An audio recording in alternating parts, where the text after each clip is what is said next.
Yo, everybody. We ready to get into it, so let's get right to it. Um, Let me link my phones up real quick, bro. We on that self improve journey, bro. We in it. Let's get right to it though. Okay, that's 7 out of 8. Let's do the same for this one. 7 out of 8. I got one more.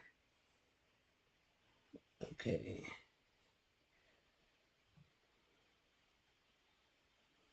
7 out of 8.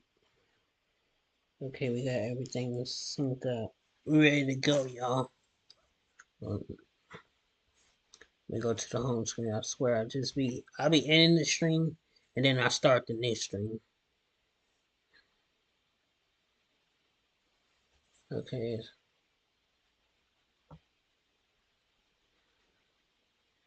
Let's see.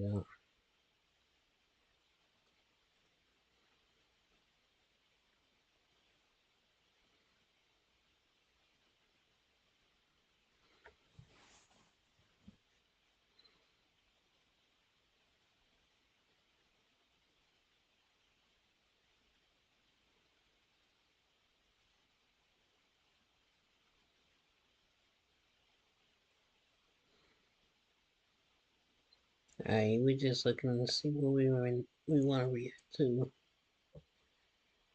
I don't really have that much in mind of what I do want to react to, but just looking around.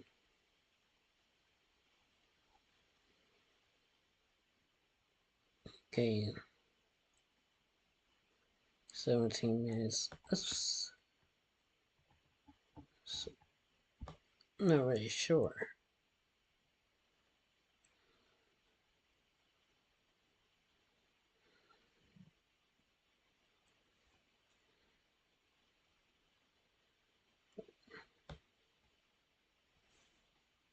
Let's see what they talking about on this one. I don't even know how long this video is. 3, 2, 1. Hey everyone, Crisis here. There's a new topic that needs to be addressed regarding the latest release of the Spider-Man video game. The second one.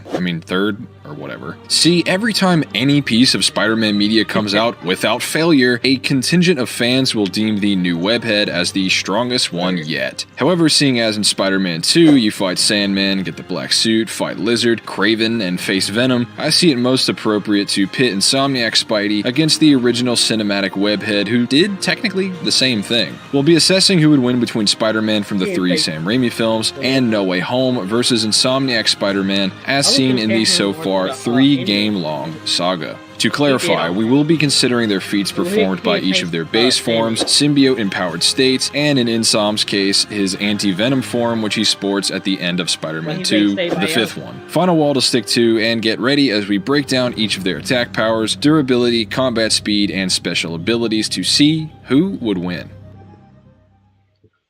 Being a massive fan of both iterations of the character, it's fair to say these two are my personal favorites outside of the Ultimate Comics and maybe the 90s show. Given that, I've seen and been a part of much debate already. A fallacy I've seen many people commit is comparing their respective heroes' performances against their respective villains, acting like this Doc Ock must be just as strong as this Doc Ock, for example. Obviously, this kind of defeats the purpose of the thought experiment in the first place, since by that logic every Spider-Man is just equal as fighters across the board, when I think we all know that's not true. While yes, Insomniac's fights against his Sinister Six are impressive, we should all know that there are many versions of Spider-Man with feats that far eclipse those versions of the rogues combined. For example, Spider-Man from Ultimate Alliance canonically fought against the universal power of Odin channeled through Doctor Doom, and each Spider-Man from Shattered Dimensions beat up Mysterio, who was a threat to the entire multiverse. But I guess because Game Toby one-shot his Mysterio, it means he scales above that. I think I made my point. There's a precedent for certain versions of every fictional character to far surpass another to where it's not even funny. So with that said, let's actually begin to judge each wall crawler based on their merits.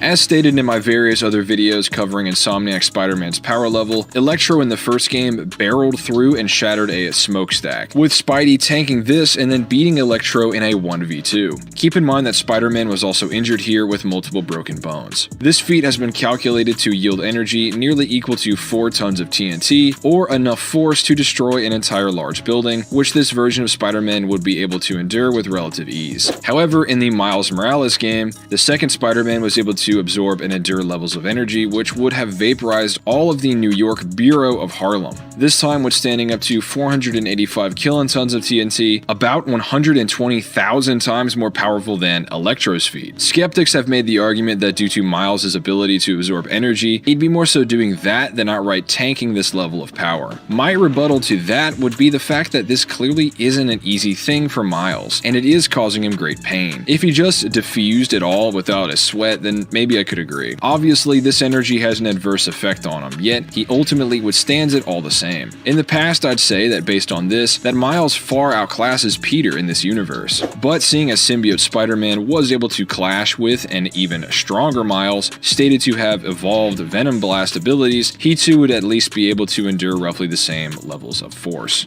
And by the time of the second game, Miles is able to crystallize chunks of the massive Sandman, which would land at about 750 tons of TNT, or multi-city block level, with even base Peter's Iron Spider arms at least having the durability to channel Miles' Venom Blast, meaning his arms would, at worst, be able to act as a shield and protect Peter from forces of this scale. Just prior to his fight with Kraven, the Hunter trapped symbiote Spidey in a container, which he was informed to be unbreakable, with Peter enraged at the sight of a wounded Miles, pulling it apart at the seams. Out of context, I could see the argument for this case having city levels of durability. If it is truly unbreakable and would therefore be able to endure the near 50 megaton superweapons of our real world. However, given the context that Kraven's quest is to capture and fight New York's superhumans, not endure a nuclear war, I think it's safe to say that that's not what this off-screen procurer of containers meant by the term unbreakable. It's kind of like the term unbeatable. Are we supposed to believe that whoever says that in any piece of fiction is considering literal, beyond godlike levels of power, or rather the context wherein the statement was made? This is, however, good evidence for an enraged Black Suit Spider-Man scaling above any feat thus seen so far in the Insomniac verse, such as Miles's and Sandman's displays, with Marco generating roughly town levels of energy throughout his storm creation feats. And for further insight, Venom at the end of Spider-Man 2, via very quickly lifting chunks of a high school football field as well as a gymnasium with his tendrils, generating force near 13 tons of TNT, or energy capable of annihilating an entire city block. Multiple calculations based on this, as well as other similar fictional displays, land this at around city block as well. This on paper is weaker than Miles' feat against Sandman, which in turn is weaker than Miles' feat at the end of his own game, true, but Venom displays superiority over Miles regardless. Whether or not Peter, empowered by either a symbiote or anti-Venom, scales to this in reality, I'm skeptical. Seeing as Sandman required both Spider-Man to combine their power to win, and the fact that Venom with his tendrils was bullying Peter, knocked him out, and only lost pretty much due to the fact that Harry Osborn was fighting the alien's control over him. And on top of that, anti-Venom is symbiote kryptonite. It's not that he's more powerful than any of them necessarily. He does get pretty much bullied by Venom in terms of actual strength on screen.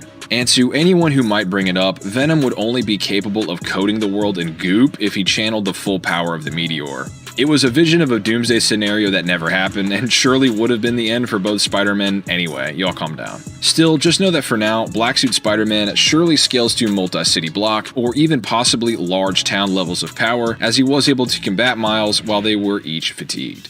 In terms of speed, just based on the games alone, not much has changed in the case of Insomniac Spidey. He was able to dodge Electro's attacks all throughout the first game, with those being referred to as lightning blasts, which travel at around massively hypersonic speeds. While many beam weapons are seen in the games, fiction boasts many such attacks that would be far slower than the actual speed of light lasers of the real world. Plasma beams, as an example, don't even scrape near the speed of light, and none of the weapons that this Spidey dodges are ever specifically called lasers. So massively hypersonic is still the cap for this wall crawler without making too many assumptions. As far as skills and abilities, InSom boasts the standard kit for Spider-Man: precog, webs, superhuman agility, acrobatic fighting style he picked up from movies, and the like. By the time of Spider-Man 2, his tech is a bit stripped down compared to his first outing.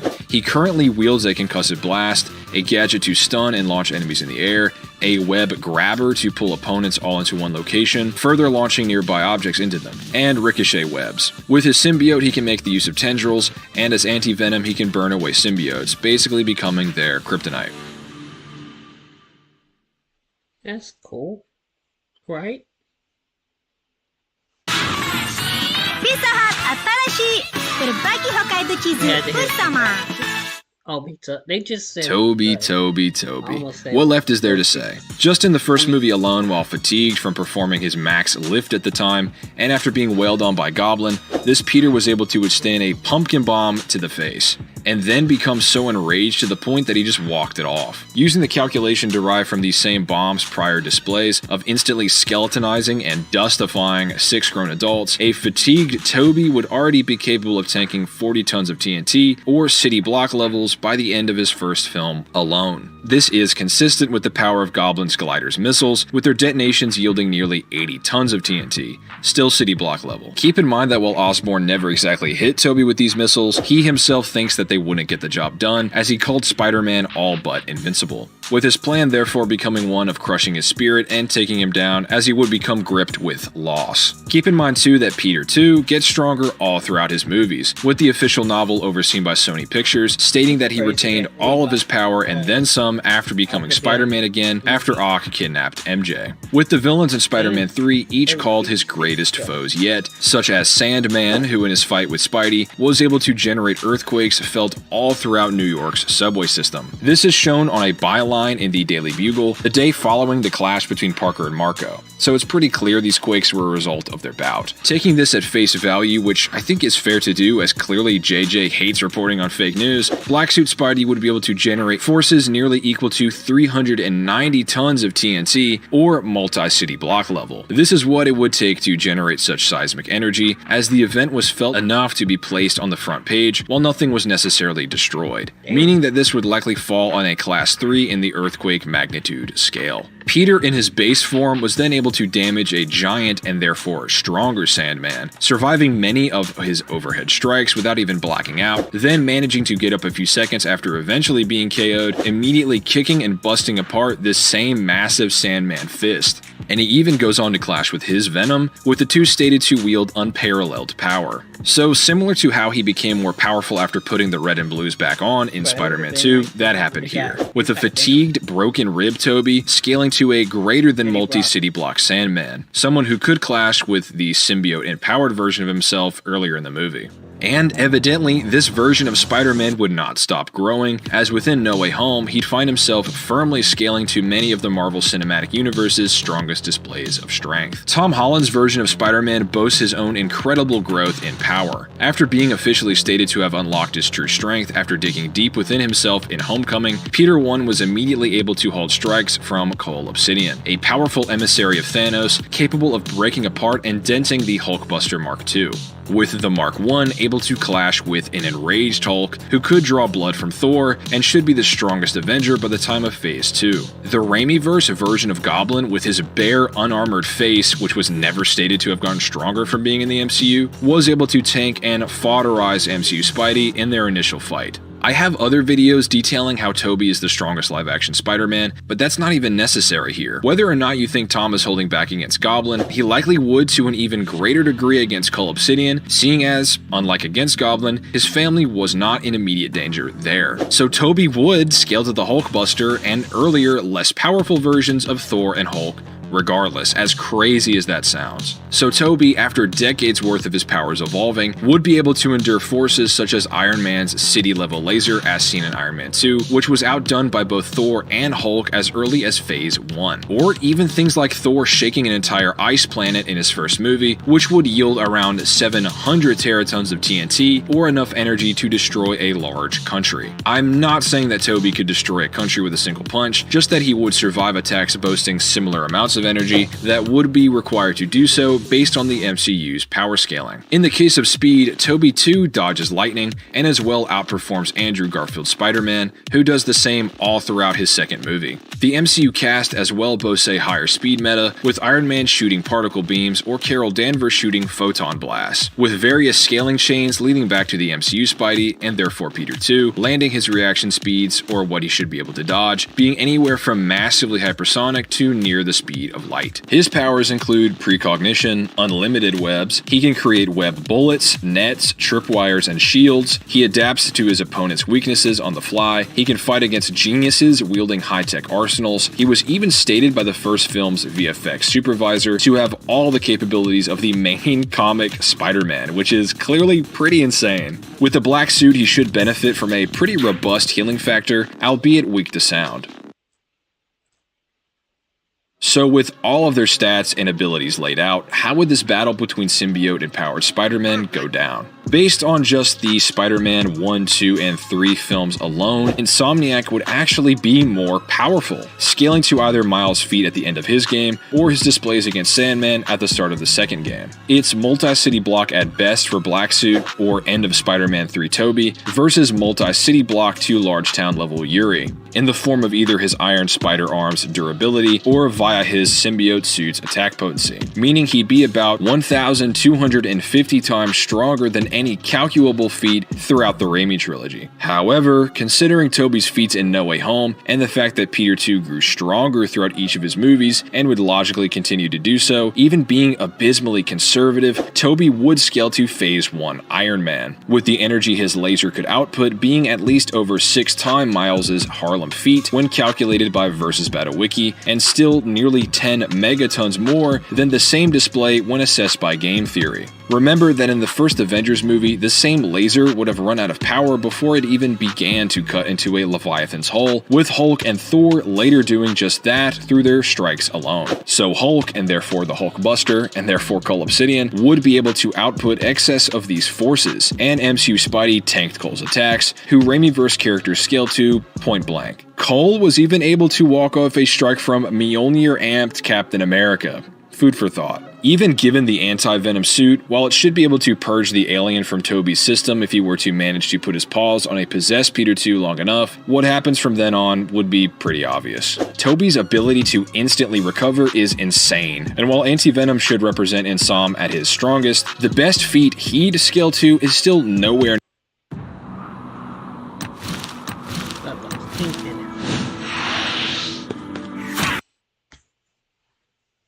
near Tobey's weight class, even ignoring the crazy stuff like Phase 2 Thor busting Sokovia or shaking a planet in Phase 1. As far as abilities, Yuri does have better tech for sure, but when it comes to web variations, Tobey should still have him beat. Even ignoring all the crazy stuff 616 Peter can pull off, which Peter 2 is implied to be capable of, Tobey has also dealt with both symbiotes and people possessing similar power sets to himself, and has always come out on top. For those who act like all the villains should just equal each other, Tobey beat his Venom, but yeah. He's also way more experienced with many more years of crime fighting and even multiversal shenanigans. On that note, I really don't want to bog you guys down with all this talk of canon, but I have to address the various comic tie-ins and battles that Insomniac Spidey has allegedly undergone. Spider-Man 2, the game, made it very clear that the main version of this Spider-Man is connected to the Across the Spider-Verse multiverse, which is then connected to the MCU's Sacred Timeline, with the Marvel Cinematic Universe featuring many contradictions, separating it from the conventional comic multiverse, such as the fact that Spider-Verse shows us its own versions of Earth 65, 1610, 616, and so on, that are clearly radically different from the comics. If it were connected, where was main continuity Peter during Miguel's shenanigans? Where was the real Miguel? So on and so forth. This paired with the fact that the 3 Insomniac games themselves never reference Spider-Geddon or Spider-Man Unlimited Infinity, and as they are the main source material in this case, that instead reference the Spider-Verse movies, with Peter not even knowing about the multiverse in the game, when based on the comics he very well should. He doesn't even recognize these bots that are based on Spider-Man he's supposed to have already met, and he never brings up the multiverse as a possible origin for said bots. Plus, the writer for Insom's comic appearances stated that he didn't even know if the books were canon to the games. Evidently, they are not. It's confusing and requires a lot of knowledge about random MCU and Marvel comic lore, but it seems like Spider-Geddon and Spider-Man Unlimited Infinity are not canon to the games. To put it in simple terms, certain Insomniac writers may have intended for the comics to be canon, but based on their own inclusions of Across the Spider-Verse lore within the primary source material itself, the game in this case, their intent is overruled by the previously established lore of the MCU, which clashes more times than not with the mechanics of the comics multiverse. Essentially, they goofed. In the same way that Spider-Verse and the MCU can have their own Earth 65s and 616s, similar to but distinct from the comics, so too can the comic multiverse have its own Earth 1048. Even still, all he does in those books is kick an embarrassingly weakened form of Superior Spider-Man once, and he tanks it on top of that. A version of Otto that doesn't even scale to actual Doc Ock, who 616 Peter could bully whenever he wants, and he fights 616 Peter, who is pretty clearly holding back, trying to talk down his counterpart who aided him in the past, as opposed to PS4 Spidey, who is fighting so that a villain can revive Uncle Ben and Aunt May. In fact, recently, Comic Peter was stated to be holding back so much that he even does it unconsciously, with Peter's power depending on how hard he's trying or how motivated he is, which, based on the context of this issue, wouldn't be very hard at all. Even if it were canon, Insom scaling to 616 is a myth. Even at face value, Tobey himself has been stated to have all the abilities of 616 Spider-Man in his first movie, if we want to play that game.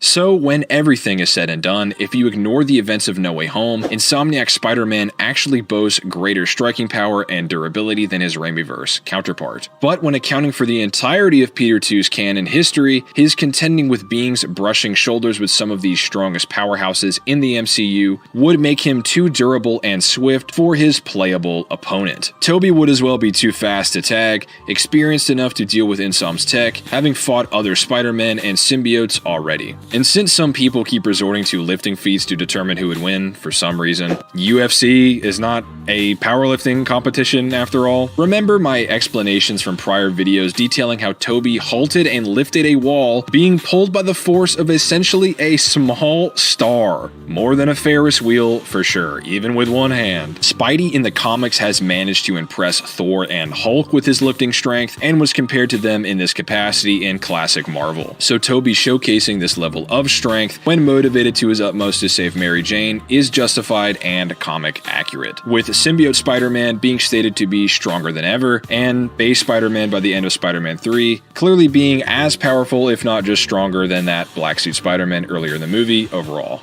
Being generous and saying that symbiote Insomniac has greater than nuke level strength, by the same logic, so would Raimi Venom and Sandman, with that level of power still being dwarfed by Tobey via Cole Obsidian's feats and scaling. In summary, Insomniac Peter has for sure been upgraded to the top of B on my list, but until he finds a way to scrap with actual city level characters or beyond, he has a ways to go. Maybe if Noel shows up and actually coats the world in a symbiote and Peter boxes with him, but until then, thanks for watching, check out my many other Spider-Man and comic book videos, and I'll see you all next time. Alright, thank y'all for watching, bro. That was a whole 20-minute video. I'm not really used to doing those, but it was